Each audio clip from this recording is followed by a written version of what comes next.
Hivi ulikwisha kujiuliza kwamba hii miwa, umeiona hii miwa? Hii miwa hususan kwenye mizizi yake hapa ni dawa. Hii miwa hii. Sasa hii mizizi yake hapa chini ni dawa. Ni dawa ambayo ina uwezo wa kutibu changamoto ya hormone imbalance. Wewe ukiona unakumbana na changamoto ya hormone imbalance, njoo chimba hii mizizi ya miwa, tumia kuchemsha kunywa, changamoto ya hormone imbalance kwisha. Wewe unayesumbuliwa na kisonono, kama una changamoto ya kisonono au kisalisali, njoo chimba mizizi yake hapa, chemsha kunywa, kisonono kwisha. Wewe ambao unasumbuliwa na changamoto ya UTI ambayo haionjagi dawa, unasumbuliwa na UTI sugu, basi njoo chimba mizizi ya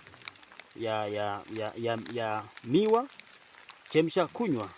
Lakini pia wewe ambaye unasumbuliwa na changamoto ya tatizo la homa ya manjano, basi njoo chimba hii mizizi, tumia kuchemsha kunywa. Changamoto hii inaisha vizuri kabisa.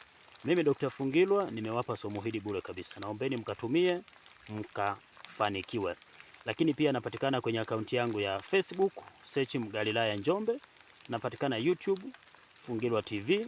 Napatikana pia kwenye akaunti yangu ya Instagram, nitafute kama Galilaya Herbal Clinic pia napatikana. Asanteni sana, karibuni sana.